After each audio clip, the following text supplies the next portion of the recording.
نحمده ونصلي على رسوله الكريم اما بعد اعوذ بالله من الشيطان الرجيم بسم الله الرحمن الرحيم ان الذين قالوا ربنا الله ثم استقاموا تتنزل عليهم الملائكة الا تخافوا ولا تحزنوا وابشروا بالجنة التي كنتم توعدون نحن أولياؤكم في الحياة الدنيا وفي الآخرة ولكم فيها ما تشتهي أنفسكم ولكم فيها ما تدعون نزلا من غفور رحيم ومن أحسن قولا ممن دعا إلى الله وعمل صالحا وقال إنني من المسلمين ولا تستوي الحسنة ولا السيئة ادفع بالتي هي أحسن فإذا الذي بينك وبينه عداوة كأنه ولي حميم وما يلقاها إلا الذين صبروا وما يلقاها إلا ذو حظ عظيم وإما ينزغنك من الشيطان نزغ فاستعذ بالله إنه هو السميع العليم۔ محترم سامعین، حاضرین کرام، صدر مجلس اور اس مجلس میں بیٹھے ہوئے علماء کرام، السلام علیکم ورحمۃ اللہ وبرکاتہ۔ آج اس پروگرام کے اندر اللہ رب العالمین نے ہمیں یہ موقع دیا ہے کہ ہم شریک ہوں، اور رب کی توفیق کے بغیر ہم اس پروگرام میں شریک بھی نہیں ہو سکتے تھے۔ یہ اللہ کی توفیق ہے کہ ہم نے باجماعت عشاء کی نماز عطا کی ہے اور ہم اللہ رب العالمین کے کلام کو سننے کے لیے، محمد رسول اللہ صلی اللہ علیہ وسلم کے فرمان کو سننے کے لیے جمع ہوئے ہیں۔ یہ اکیلے اللہ کی توفیق ہے۔ اب جب اللہ رب العالمین نے ہمیں یہ توفیق دے دی کہ ہم اس مجلس کے اندر جمع ہو جائیں، تو اب ہمارا بھی ایک فرض بنتا ہے کہ ہم اپنی نیتوں کو خالص کر لیں۔ یہ ہمارے اختیار میں ہے، نیتوں کو خالص کرنا یہ ہمارے اختیار میں ہے کہ ہماری نیت اس پروگرام کے اندر کیسی ہو۔ ہم چاہیں گے اس پروگرام کے اندر خالص نیت سے بیٹھ جائیں گے اور صرف اللہ رب العالمین کے لیے کی رضا کے لیے اس پروگرام کے اندر شامل ہو کر نصیحتیں سنیں گے اور عمل کی کوشش کریں گے۔ اور اگر ہم چاہیں گے تو ہماری نیت بگڑ بھی سکتی ہے، ہم کسی کے زور سے، کسی کے اثر سے، کسی کے دباؤ سے اس مجلس کے اندر بیٹھیں یا کسی کو دکھانے کے لیے اس مجلس میں بیٹھیں تو ہماری نیت تبدیل بھی ہو جائے گی۔ نیت کے لیے ہم خود ذمہ دار ہیں۔ تو اگر ہم یہاں پر نیکی کی نیت سے بیٹھیں گے، عبادت کی نیت سے بیٹھیں گے، قرآن و سنت کو سن کر عمل کرنے کی نیت سے بیٹھیں گے، نہ یہ کہ کس عالم نے اچھا بیان کیا، کس کی تقریر 1 نمبر کی رہی، کس کی تقریر 2 نمبر کی رہی، اس سے بالکل پرہ اور باز رہ کر صرف عمل کی نیت سے کہ ہم نے جو سنا اس کے مطابق ہمیں اب کیا کرنا ہے، کیسے عمل کرنا ہے، یہ اگر انشاءاللہ ہماری نیت رہے گی تو ہمارا پروگرام کامیاب ہے، ہمارا بیٹھنا بھی کامیاب ہے۔ اور جتنی بھی فضیلتیں ہیں مجلس کی، اللہ کے نبی جناب محمد رسول اللہ صلی اللہ علیہ وسلم نے جو احادیث کے اندر ذکر کی مجلس سے بیان فرمائی ہے کہ ان کی اتنی فضیلت ہے کہ فرشتے گھیر لیتے ہیں اور اللہ رب العالمین کے فرشتے ان مجلسوں کو ڈھونڈتے ہیں۔ یہ ساری فضیلتیں نیت کے اوپر ڈیپینڈ ہے۔ اگر نیت خالص ہے تو فرشتوں کی حاضری ہوگی اور وہ اپنے پروں سے ہمیں ڈھانپ لیں گے اور اللہ کی طرف سے عام مغفرت کا اعلان ہوگا۔ اگر نیت خالص نہیں ہوگی تو پھر یہ ساری فضیلتیں بھی ہمارے لیے نہیں ہوں گی۔ تو اللہ رب العالمین سے دعا ہے رب العالمین ہمیں خالص نیت کے ساتھ یہاں بیٹھنے کی توفیق عطا فرمائے، اور جو کچھ سنے ہم اس پر ہمیں اللہ رب العالمین عمل کرنے کی توفیق عطا فرمائے۔ سامعین، آج اس مسجد کا جو ابتدائی دور چل رہا ہے اس کو دیکھتے ہوئے میرے ذہن کے اندر یہ بات ہے کہ چند وہ واقعات جو محمد رسول اللہ صلی اللہ علیہ وسلم کی نبوت کی ابتدائی زندگی کے، مکی زندگی کے واقعات ہیں، ان کو آپ کے سامنے رکھا جائے تاکہ ہمیں وہ تمام کی تمام گائیڈنس ملے، وہ تمام کی تمام رہبری وہاں سے ملے جو محمد الرسول اللہ صلی اللہ علیہ وسلم نے صلی اللہ علیہ وسلم کی اللہ رب العالمین نے کی۔ یعنی اللہ کے نبی کا جو شروعات کا دور تھا، صحابہ کا جو شروعات کا دور تھا، اس میں انہوں نے کس طرح سے دین اسلام پر عمل کیا اور کس طرح سے دین اسلام پر تبلیغ کی۔ اس کے لیے میں نے سورہ حامیم سجدہ کی کچھ آیتیں آپ کے سامنے تلاوت کی ہیں، کیونکہ یہ مکی سورہ ہے اور انہی اللہ رب العالمین معاملات کا اور انہی واقعات کا یہاں تذکرہ کر رہا ہے۔ رب العالمین ارشاد فرماتا ہے ان الذین قالوا ربنا اللہ ثم استقاموا تتنزل علیہم الملائکہ،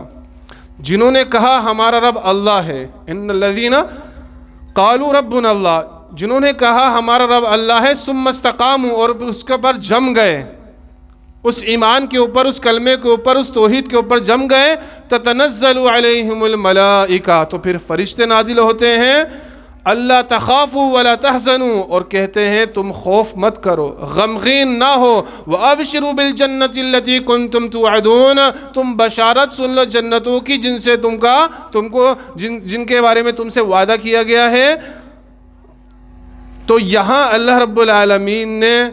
صحابہ اکرام کو تسلی دی، محمد رسول اللہ صلی اللہ علیہ وسلم کو تسلی دی کہ تم نے ایمان قبول کیا ہے، قالوا ربنا اللہ، تم نے کہا ہمارا رب اللہ ہے، لیکن ایمان قبول کرنے کے بعد تمہیں یوں ہی نہیں چھوڑا جائے گا، بلکہ تکلیفیں آزمائشیں تمہارے پر ضرور آئیں گی، اور یہ جو تکلیفیں اور آزمائشیں آ رہی ہیں یہ اسی کے نتیجے میں آ رہی ہیں کہ تم نے ایمان قبول کیا ہے۔ اب ثم استقاموا، تم اس پر ڈٹ جاؤ، جم جاؤ، ہلو مت۔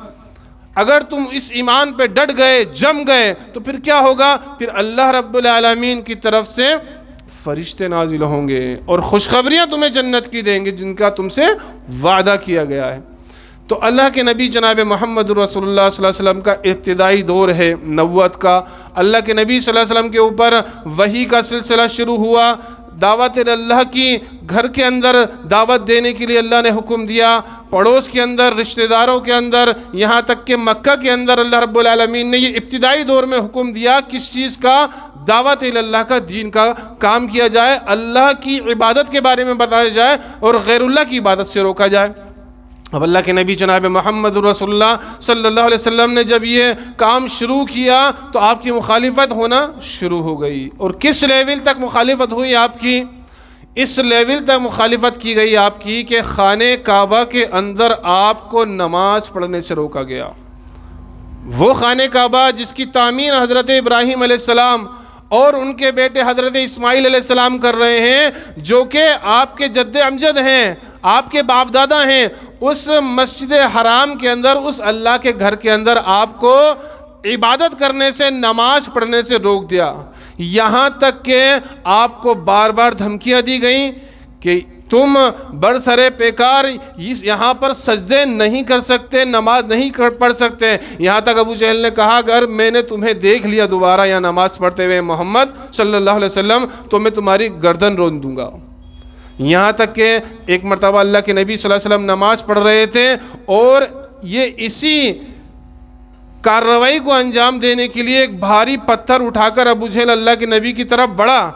لیکن جیسے ہی اللہ کے نبی صلی اللہ علیہ وسلم تک پہنچا، اللہ رب العالمین کی طرف سے اسے کیا دکھائی دیا؟ ایک آگ کی خندق ہے، اور اس آگ کی خندق کے اندر ایسے اونٹ ہیں جیسے اس نے کہا کہ میں نے کبھی ایسے اونٹ نہیں دیکھے، ایسے دانت، ایسی گردن اور ایسے منہ والا اونٹ کبھی نہیں دیکھا۔ اللہ کی قسم اگر میں ان کے اور قریب جاتا تو وہ مجھے اچک لیتے اور میرے بوٹی بوٹی کر دیتے۔ تو اللہ کے نبی جناب محمد رسول اللہ صلی اللہ علیہ وسلم کو خانہ کعبہ کے اندر نماز نہیں پڑھنے دیا جا رہا ہے، یہاں تک کہ اللہ کے نبی جناب محمد رسول اللہ صلی اللہ علیہ وسلم نماز کی حالت میں ہیں، اور ایک کافر آگے بڑھتا ہے، اللہ کے نبی صلی اللہ علیہ وسلم کی چادر کو آپ کے گلے کے اندر بل دیتا ہے اور گلا گھونٹنا شروع کر دیتا ہے۔ دیکھیے نماز کی حالت میں ہیں آپ، اور کس قدر تکلیف۔ وجہ کیا ہے؟ توحید ہے، وجہ کیا ہے؟ اسلام ہے، وجہ کیا ہے؟ کلمہ لا الہ الا اللہ ہے۔ صرف اس وجہ سے آپ کو نماز کی حالت میں کسی کو مار رہے ہیں، کسی کو کوئی ضرر پہنچا رہے ہیں، کسی کو گالی دے رہے ہیں، نہیں، صرف نماز پڑھ رہے ہیں، اور نماز کے دوران آپ کے ساتھ اتنا برا سلوک کیا گیا، جبکہ آج ہم دیکھیں نماز کی جب ہم حالت میں ہوتے ہیں، کوئی ذرا سا ہمیں ڈسٹرب کر دے کتنا غصہ ہو جاتے ہیں ہم، کوئی بچہ ڈسٹرب کر دے، کوئی بڑا ڈسٹرب کر دے، بہت زیادہ ہمارے اندر جو ہے غصے کا پاور ہو جاتا ہے کہ میری نماز تو نے خراب کر دی. وہاں محمد رسول اللہ صلی اللہ علیہ وسلم نماز کی حالت میں ہے. صبر دیکھیے کہ آپ کی چادر کو بل دے کر آپ کا گلا گھوٹا جا رہا ہے, یہاں تک آپ کا گلا گھوٹا گیا کہ آپ کا دم گھٹنے لگا. حضرت ابوبکر صدیق رضی اللہ عنہ کو کسی نے بتایا کہ محمد رسول اللہ صلی اللہ علیہ وسلم کے ساتھ خانہ کعبہ کے اندر حتیم میں اس طرح کا سلوک کیا جا رہا ہے. حضرت ابوبکر صدیق دوڑے, اللہ کے نبی جناب محمد رسول اللہ صلی اللہ علیہ وسلم کو ہٹایا اور کہا اتقتلون رجلا ان یقول ربی اللہ, کیا تم ایک شخص کو اس لیے قتل کر دو گے کہ وہ کہتا ہے کہ میرا رب اللہ ہے؟ یعنی ان کا گناہ کیا ہے, ان کا قصور کیا ہے, ان کا جرم کیا ہے, جس گناہ کی اور جس قصور کی, جس جرم کی وجہ سے تم انہیں یہ سزا دے رہے ہو؟ صرف ان یقول ربی اللہ, کہ یہ کہتے ہیں میرا رب تو اللہ ہے. یہاں تک کہ حضرت ابوبکر صدیق رضی اللہ عنہ کے اوپر وہ پل پڑے اور اتنا مارا کہ وہ بے ہوش ہو کر گر پڑے. اس کے علاوہ مختلف صحابہ اکرام کے ساتھ مختلف قسم کی انہوں نے ظالمانہ کارروائیاں شروع کی. حضرت بلال رضی اللہ عنہ جو کہ غلام تھے امیہ بن خلف کے اور حبشی تھے, ان کو اتنا ستایا گیا, اتنا مارا گیا, کیونکہ غلام ہیں, ان کا کوئی اختیار ان کے ہاتھ میں نہیں ہے, کھانا پینا سب امیہ کے ذمہ ہے. تو کیا کیا امیہ نے کہ تم میرا غلام ہو کر محمد رسول اللہ صلی اللہ علیہ وسلم کی غلامی میں آتا ہے, اب تیری خیر نہیں ہے, یا تو کفر کر لے یا پھر تجھے ایسی سزا دوں گا کہ تو اسلام سے تھک جائے گا. حضرت بلال رضی اللہ عنہ کی گردن کے اندر رسی ڈال کر جس طرح جانوروں کو گھمایا جاتا ہے اس طرح بچوں کو دے دیا جاتا, اور وہ مکہ کی پتھریلی زمین کے اندر حضرت بلال رضی اللہ عنہ کو گھسیٹتے رہتے. یہاں تک ہی بس نہیں کرتے, جب وہ گھسیٹ چکتے وہ اللہ کے نبی کے صحابی حضرت بلال کو تھکا چکتے, اس کے بعد امیہ بن خلف خود تپتی ہوئی دھوپ کے اندر حضرت بلال رضی اللہ عنہ کو لٹا کر ان کے اوپر پتھر رکھ دیتا اور کہتا ہے بلال یا تو ایمان سے پھر جا, یا تو کلمے کے ساتھ کفر کر دے, یا تو محمد رسول اللہ کا انکار کر دے, ورنہ تو ایسے ہی مر جائے گا. حضرت بلال رضی اللہ عنہ کی یہ حالت تھی کہ اس حالت کے اندر بھی ایک ہی الفاظ زبان سے ادا ہو رہے تھے, احد احد احد, اللہ رب العالمین ایک ہے, اللہ کے سوا کوئی معبود نہیں, وہی اکیلا ہے, وہی دینے والا ہے, وہی کھلانے والا پلانے والا ہے, وہی مربی ہے, وہی پالنہار ہے, اس کے علاوہ کوئی عبادت کے لائق نہیں ہے. یہ جملے نکل رہے ہیں کس کے اوپر؟ تکلیفوں کے اوپر, مصیبتوں کے اوپر. اور وجہ کیا ہے؟ بس تو ایمان سے پھر جا, تیرا راستہ چھوڑ دیں گے. لیکن انہوں نے تکلیفیں برداشت کی, مصائب جھیلے, پریشان ہوئے, لیکن ایمان سے نہیں پھرے. آل یاسر, حضرت عمار بن یاسر کے والد یاسر, ان کے ساتھ بھی اس طرح کا ہی معاملہ کیا گیا. ان کو اتنا مارا گیا, اتنا پیٹا گیا کہ حضرت ابوبکر صدیق رضی اللہ عنہ نے حضرت محمد رسول اللہ صلی اللہ علیہ وسلم نے ان کو اس حال کے اندر دیکھ کے فرمایا کہ صبر کرو اے آل یاسر, تمہارا ٹھکانہ جنت ہے. جنت کی خوشخبری دنیا ہی کے اندر دے دی. یہ دین اسلام ایسی نعمت ہے, اگر ہمیں اس کے لیے تکلیفیں جھیلنی پڑے, پریشانی ہونا پڑے, ہمیں اس کے لیے آزمائشیں جھیلنی پڑے, تو اس آزمائش کا بدلہ کیا ہے؟ ان تکلیفوں کا بدلہ کیا ہے؟ ان تکلیفوں کا, آزمائشوں کا بدلہ جنت ہے سیدھا. تو صحابہ اکرام کو بہت زبردست طریقے سے ستایا گیا, پریشان کیا گیا. حضرت سمیہ رضی اللہ عنہ کو برہنہ کر کے شہید کر دیا گیا. پہلی شہیدہ اسلام کے اندر ایک عورت ہو گئی. حضرت خباب بن ارت یہ ام عمارہ کے غلام تھے اور یہ لوہے کا کام کیا کرتے تھے بھٹی کے اندر. ان کے ساتھ کیا کیا؟ وہ جو لوہے کا کام کرتے تھے بھٹی کے اندر, اسی لوہے کو گرم کر کر ان کے بدن کو داغا گیا, ان کی پیٹھ کو داغا گیا, یہاں تک کہ گرم انگارے کے اوپر حضرت خباب رضی اللہ عنہ کو لٹا دیا گیا اور ان سے کہا گیا یا تو اللہ کے ساتھ کفر کر دے یا محمد رسول اللہ صلی اللہ علیہ وسلم کے ساتھ کفر کر دے, ورنہ یوں ہی تو مر جائے گا. حضرت خباب رضی اللہ عنہ اس تکلیف کی حالت میں تھے کہ ان کی کمر کی جو چمڑی تھی وہ سکڑ گئی تھی, اور سکڑنے کے بعد ان کی کمر جھک گئی تھی اور وہ جھک کر چلنا شروع کر دیے تھے. اتنی تکلیف, اتنی پریشانی، گناہ کیا ہے، جرم کیا ہے؟ لا الہ الا اللہ محمد الرسول اللہ۔ اسلام، توحید، اللہ اور اس کے رسول پر ایمان لانا، یہ ان کا گناہ ہے۔ یہاں تک کہ ایک مرتبہ حضرت خباب رضی اللہ عنہ پریشان ہو کر، تکلیف میں آ کر اللہ کے نبی جناب محمد الرسول اللہ صلی اللہ علیہ وسلم کے پاس پہنچے اور کہنے لگے، اے اللہ کے نبی جناب محمد الرسول اللہ صلی اللہ علیہ وسلم، آپ حتیم کے اندر جو ہے اپنی چادر کا تکیہ بنا کر لیٹے ہوئے تھے، اور کہا، اے اللہ کے نبی، مشرکین کی طرف سے اتنی تکلیفیں ہیں، اتنی پریشانیاں ہیں، دہکتے ہوئے انگاروں پہ لٹا دیا جا رہا ہے، گلوں میں رسیاں باندھ کر مکہ کی پتھریلی زمین کے اوپر رگڑا جا رہا ہے، پہاڑی زمین پر جو ہے چڑھایا جا رہا ہے، اے اللہ کے نبی، اللہ کی مدد کب آئے گی؟ اللہ اکبر۔ اللہ نے قرآن کریم کے اندر اس کا نقشہ کھینچا سورہ بقرہ کے اندر، اور فرمایا کہ تم نے یہ گمان کر رکھا ہے کہ تم جنت کے اندر یوں ہی چلے جاؤ گے؟ ام حسبتم ان تدخلوا الجنة ولما يأتكم خلو من قبلكم مستهم البأساء والضراء وزلزلوا حتى يقول الرسول والذين آمنوا معه متى نصر الله الا ان نصر الله قریب۔ کہا تم پر ابھی وہ تکلیفیں نہیں آئی ہیں، تم پر ابھی وہ پریشانی نہیں آئی ہیں جو تم سے پہلے لوگوں پر پریشانی آئی، تکلیفیں آئیں۔ تم سے پہلی امتیں ایمان کی وجہ سے بہت ستائی گئیں، بہت ان کو اذیت یہ دی گئیں، یہاں تک کہ محمد رسول اللہ صلی اللہ علیہ وسلم نے فرمایا کہ وہ اور وقت کا رسول پکار اٹھے، متی نصر اللہ، اے اللہ مدد کب آئے گی؟ متی نصر اللہ، اے اللہ تیری مدد کب آئے گی؟ الا ان نصر اللہ قریب، اللہ نے فرمایا میری مدد قریب ہے۔ اللہ کے نبی نے فرمایا ابھی تم پر وہ تکلیفیں نہیں آئیں۔ اتنی تکلیفوں کے باوجود پھر اللہ کے نبی صلی اللہ علیہ وسلم نے اس کی وضاحت فرمائی کہ تم سے پہلی امتوں کو، کہ افرادوں کو اس طرح سے ستایا گیا کہ لوہے کی کنگھی سے ان کے گوشت پوشت کو نوچ لیا گیا، ان کو کھڑا کر کے زمین میں آدھا گاڑ کر آرے سے 2 ٹکڑے کر دیے گئے، لیکن پھر بھی وہ ایمان سے نہیں ہٹے، پھر بھی وہ اسلام سے نہیں ہٹے، وہ ڈٹے رہے۔ اور اے خباب تمہیں بھی ڈٹے رہنا ہے، اللہ کی مدد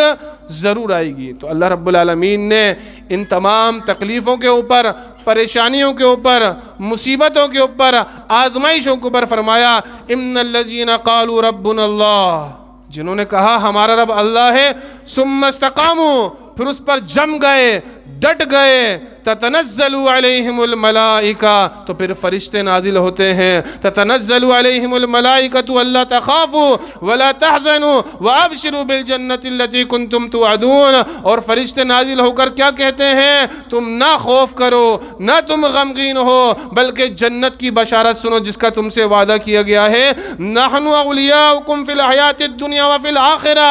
دنیاوی زندگی میں بھی ہم تمہارے دوست اور مددگار تھے،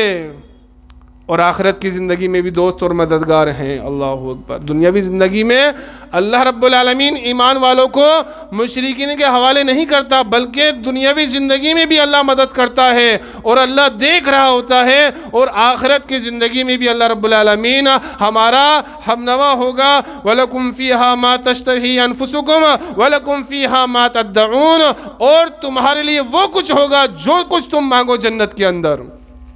نزلا من غفور الرحیم، یہ اللہ رب العالمین کی طرف سے مہمانی ہوگی جو بڑا ہی معاف کرنے والا، بڑا ہی رحم کرنے والا ہے۔ اب اتنی تکلیفوں کے بعد، اتنی پریشانیوں کے بعد، اتنی مصیبتیں جھیلنے کے بعد اللہ نے خبر دیا، تسلی دی کہ تم غم مت کرو، اللہ رب العالمین تمہارے ساتھ ہے۔ اس کے بعد جنت کی خوشخبری بھی سن لو، جنت کے اندر مہمان نوازی بھی سن لو۔ اس کے بعد اللہ رب العالمین نے بتایا کہ تمہیں دعوت کا کام کیسے کرنا ہے، اس کے بدلے میں اب تمہیں کیا کرنا ہے۔ اللہ نے فرمایا وَمَنْ أَحْسَنُ قَوْلًا مِّمَّنْ دَعَا إِلَى اللَّهِ وَعَمِلَ صَالِحًا وَقَالَ إِنَّنِي مِنَ الْمُسْلِمِينَ، اور اس سے زیادہ اچھی بات کس کی ہوگی، اس سے زیادہ احسن بات کس کی ہوگی؟ ممن دعا الی اللہ، جو اللہ رب العالمین کی طرف بلائے، جو دعوت اللہ کی کرے، وعمل صالحا، اور اس کا خود کا عمل بھی اس کے اوپر ہو، وہ خود بھی نیک عمل کرتا ہو، وقال اننی من المسلمین، اور کہے کہ میں مسلمان ہوں۔ تو یہاں پھر اللہ رب العالمین نے پھر سے دعوت پہ ابھارا کہ تم پٹنے کے بعد، جلنے کے بعد، ستم کھانے کے بعد، تم شہید ہونے کے بعد بھی یہ مت سوچ لینا کہ تمہارا کام پورا ہو گیا اور تم جو ہے اب تم دعوت اللہ سے باز رہو گے، نہیں، بلکہ تمہیں ڈٹے رہنا ہے۔ اور پورا اصول اللہ رب العالمین نے بیان فرما دیا کہ تمہیں اللہ رب العالمین کی طرف سے بلانا ہے، اللہ کے راستے کی طرف بلانا ہے، خود بھی نیک عمل کرنا ہے اور کہنا ہے میں مسلمان ہوں، اپنے اسلام کو تمہیں چھپانا نہیں ہے۔ وَلَا تَسْتَوِي الْحَسَنَةُ وَلَا السَّيِّئَةُ، اللہ نے فرمایا نیکی اور بدی برابر نہیں ہے۔ تم سوچ رہے ہو کہ تم جو نیکی کر رہے ہو، تم جو ایمان پہ ہو اور جو کفر کے اوپر ہیں تمہیں ستا رہے ہیں، یہ برابر ہے، نہیں، یہ ہرگز بھی برابر نہیں ہے۔ ادفع باللتی ہی احسن،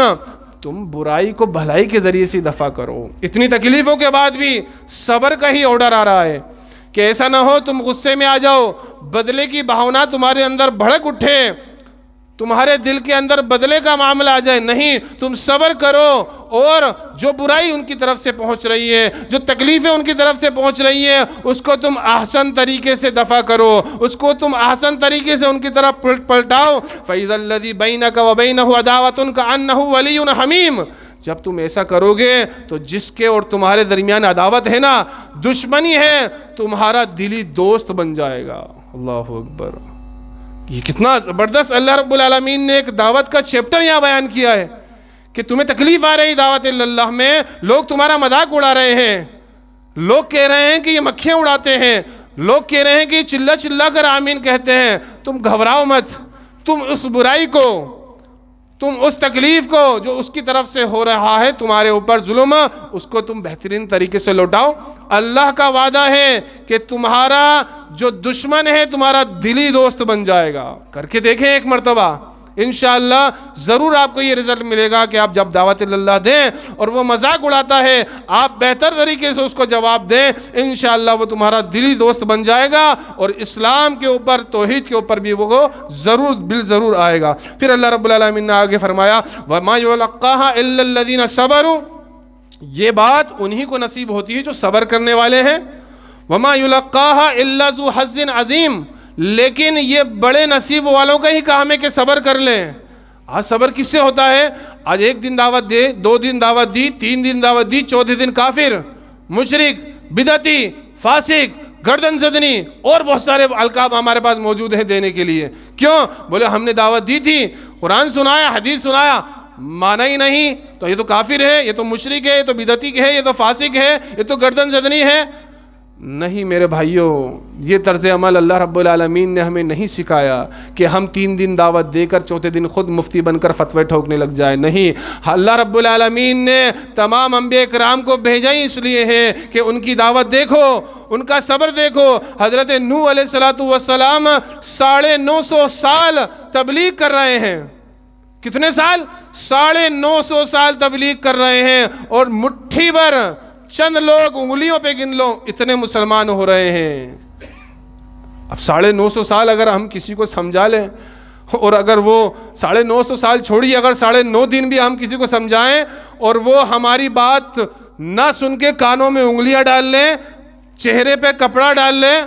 کیا ہم اس سے بات کرنا پسند کریں گے؟ میں کہتا ہوں 9.5 دن نہیں، 1 دن ہی گزرے گا کہ دوسرے دن کہیں گے بس تو اب نکل جا۔ میں تجھے حدیث سنا رہا ہوں، تو کانوں میں انگلیاں ڈال رہا ہے، میں تجھے نبی کا فرمان سنا رہا ہوں، تو کپڑا ڈال رکھا ہے۔ 950 برس جو تکلیف انہوں نے جھیلی وہ یہی تھی کہ ان کی دعوت پر سیٹیاں بجانا، تالیاں پیٹنا، یہاں تک کہ کانوں میں انگلیاں ٹھوس لینا، اپنے کپڑے کو اپنے چہرے پہ ڈال لینا اور کہنا اے نوح ہم تیری بات سنتے ہی نہیں ہیں۔ پھر بھی 950 برس انہی لوگوں کو سمجھایا۔ کتنا بڑا صبر تھا، کتنے بڑا صبر تھا، اور حقیقت میں یہ صبر بڑے نصیب والوں کو ہی ملتا ہے اور پھر اجر بھی اتنا ہی بڑا ہے۔ اللہ کے نبی جناب محمد رسول اللہ صلی اللہ علیہ وسلم کو لے لیجئے، آپ جب مکہ کے اندر ستائے گئے، پریشان کیے گئے، تکلیف دی گئی، آپ کی دعوت کو ٹھکرایا گیا، یہاں تک ٹھکرایا گیا کہ جب آپ بازار کے اندر تبلیغ کے لیے نکلتے اور لوگوں سے کہتے قولوا لا الہ الا اللہ تفلحوا، تو ایک شخص پیچھے سے کہتا یہ جھوٹا ہے، اس کی بات مت ماننا۔ اللہ اکبر۔ آج ہم تبلیغ کر رہے ہیں، بیچ میں کسی کی بات تھوڑی سی وزن کے ساتھ آ جائے، تھوڑی آواز کے ساتھ آ جائے، ہمیں فوراً غصہ آ جائے گا، بھائی پہلے میں بات کر رہا ہوں نا، آپ بیچ میں کیوں بولے؟ یہاں اللہ کے نبی ہیں، ان سے بہترین طریقہ کسی کا دعوت کا ہو ہی نہیں سکتا، آپ کے پیچھے لگا ہوا ہے، آپ جہاں جہاں جاتے ہیں دعوت دیتے ہیں، پیچھے سے آواز آتی ہے جھوٹ بول رہا ہے، یہ دیوانہ ہے، یہ مجنون ہے، یہ پاگل ہے۔ ہم صبر کر سکتے ہیں، پتہ چلے یہ تو وہ پھٹے یا ہم پھٹے، دو ہی کام ہوئے۔ لیکن نہیں، ہمیں کیا کرنا ہے؟ جس طرح انبیاء اکرام نے تکلیفوں پر صبر کیا لیکن توحید کا دامن نہیں چھوڑا، دعوت توحید دی، ہمیں بھی اسی طرح دعوت توحید دینا ہے۔ اللہ کے نبی جناب محمد رسول اللہ صلی اللہ علیہ وسلم جب اس طرح سے ستائے گئے، پریشان کیے گئے، تو آپ طائف کی طرف نکل گئے کہ ہو سکتا ہے طائف والے میری بات کو سن لیں اور ایمان کو قبول کر لیں اور میری حمایت کے لیے کھڑے ہو جائیں۔ جب طائف پہنچے اور طائف کے 3 سرداروں کو دعوت دی تو پھر کیا انہوں نے رد عمل کیا؟ اللہ اکبر، انہوں نے ایسے ایسے الفاظ کہے جس سے اللہ کے نبی صلی اللہ علیہ وسلم کا دل بہت زیادہ دکھا۔ پریشان تو پہلے ہی سے ہی تھے، ستائے گئے، مارے گئے، جھٹلائے گئے، لیکن اس کے بعد بھی ہمت نہیں آ رہے، طائف کی طرف گئے اور انہوں نے جو الفاظ کہے وہ سننے کے لائق ہے۔ اس ایک نے کہا کیا تمہیں ہی ملا تھا اللہ رب العالمین کو، تم ہی ملے تھے اللہ کا رسول بنانے کے لیے؟ دوسرے نے کہا کہ میں کعبے کا غلاف پھاڑ دوں اگر تو اللہ کا رسول ہو، اور چوتھے نے کہا کہ جب میں نے تجھے جھٹلا دیا اور اگر تو اللہ کا رسول ہے تو میرے پر عذاب تیار ہے، ورنہ مجھے جھٹلانا تیرا کوئی معنی نہیں ہے، میں جھٹلا سکتا ہوں۔ اللہ کے نبی صلی اللہ علیہ وسلم وہاں سے کھڑے ہو گئے کہ جہاں سے تقویت کی امید تھی، جہاں سے نصرت کی امید تھی، جہاں سے تائید کی امید تھی، وہاں اتنے گندے الفاظ مل رہے ہیں۔ اللہ کے نبی جناب محمد رسول اللہ صلی اللہ علیہ وسلم نے صبر کیا اور کہا ٹھیک ہے، جو ہوا سو ہوا، اس بات کو یہیں پہ ختم کر دو۔ اللہ کے نبی جیسے ہی نکلتے ہیں،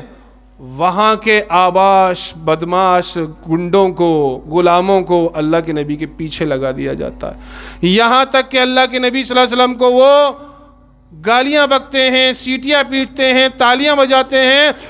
پھر پتھر مارنا شروع کر دیتے ہیں، اور اتنے پتھر مارے جاتے ہیں کہ اللہ کے نبی صلی اللہ علیہ وسلم کی ایڑیاں مبارک زخمی ہو جاتی ہیں، خون آپ کی جوتیوں میں جم جاتا ہے، آپ ایک باغ کے اندر جا کر پناہ لیتے ہیں، اور اللہ کے نبی جناب محمد رسول اللہ صلی اللہ علیہ وسلم جب باغ کے اندر جا کے پناہ لیتے ہیں تو بھیڑ چھٹ جاتی ہے۔ اس کے بعد اللہ کے نبی صلی اللہ علیہ وسلم کو کچھ افاقہ ہوتا ہے، اور جیسے ہی آپ اس باغ سے روانہ ہوتے ہیں مکہ کی طرف، اللہ رب العالمین کی قدرت کو جلال آتا ہے، رب جبریل کو بھیجتا ہے، پہاڑوں کے فرشتوں کو بھیجتا ہے کہ اے جبریل جاؤ محمد رسول اللہ صلی اللہ علیہ وسلم کے پاس جاؤ، اے پہاڑوں کے فرشتوں جاؤ ان کے پاس، اور جو کچھ حکم آج یہ کر دیں اسے کر گزرو۔ حضرت جبریل علیہ السلام آئے اور کہا اے نبی محمد رسول اللہ صلی اللہ علیہ وسلم، اللہ نے حکم دیا ہے، صحیح بخاری کی روایت ہے، اللہ نے حکم دیا ہے کہ یہ پہاڑوں کے فرشتے ہیں، آپ حکم دیں تو ان دونوں پہاڑوں کے درمیان ان مکہ والوں کو پیس کر رکھ دیں۔ ان مکہ کی طرف آ رہے تھے، صحیح بخاری کے اندر مکہ کے الفاظ ہیں، اکثر جو ہے بیان کیا جاتا ہے تو طائف کے الفاظ ہی آتے ہیں کہ طائف والوں کو، لیکن حقیقت میں جو 2 پہاڑی ہے وہ مکہ کے درمیان ہی تھی، اور 2 پہاڑیوں کا نام بھی ہے حدیث کے اندر۔ تو کہا کہ ہم ان مکہ والوں کو پیس کے رکھ دیں، اور پھر فرشتوں نے جو پہاڑ کے آئے تھے انہوں نے سلام کیا، اور سلام کہنے کے بعد کہا کہ آپ بولیے، آپ کہیے، آپ کا ایک اشارہ ہے ہم سب کو ختم کر دیں گے۔ تو اللہ کے نبی جناب محمد رسول اللہ صلی اللہ علیہ وسلم نے کہا نہیں،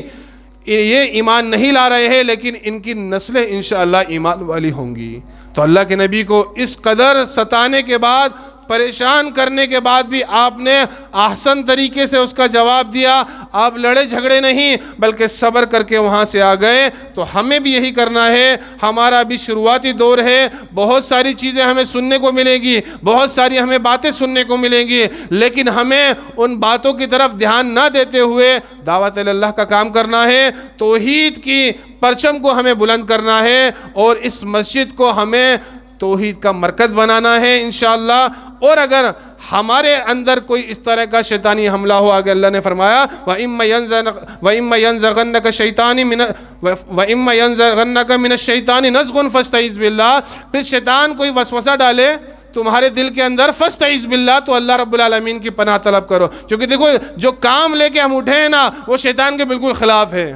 وہ موافقت کر ہی نہیں سکتا، اس کے بالکل خلاف کام کر رہے ہو، سب سے بڑا دشمن ہے اور اس دشمن کے خلاف کام کر رہے ہو۔ اب وہ سوچ لیجئے کتنا زیادہ ہمیں ورگلائے گا، ہمارے اندر اختلاف ڈالے گا، پھوٹ ڈالے گا اور اس کام کو ختم کرنے کی کوشش کرے گا۔ تو ہمارے اندر اگر شیطانی وسوسہ آئے تو دعوت اللہ کے اندر بھی یہ کریں کہ ہم اللہ کی پناہ مانگیں، اور آپسی اختلاف ہو جائے تب بھی ہم اللہ رب العالمین کی پناہ مانگیں اور شیطان کو اپنے درمیان گھسنے نہ دیں۔ انہی باتوں کے اوپر میں اپنی بات کو ختم کروں گا۔ اللہ رب العالمین سے دعا گو ہوں رب العالمین ہمیں اللہ کے نبی جناب محمد رسول اللہ صلی اللہ علیہ وسلم اور صحابہ اکرام جیسا دعوت کا کام، دعوت اللہ دینے کا کام کرنے کی جو ہے توفیق عطا فرمائے۔ انہی کی طرح ہمیں انہی کے منہج پر صبر کرنے کی اور استقامت اختیار کرنے کی اللہ رب العالمین توفیق عطا فرمائے۔